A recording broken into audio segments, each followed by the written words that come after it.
Let's cook paksiw or inununan in Bisaya with talong and okra.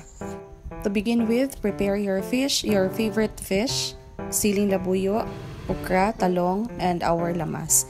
Nanapod tayo mix daan nga toyo, suka, paminta powder, asin, and a little bit of sugar.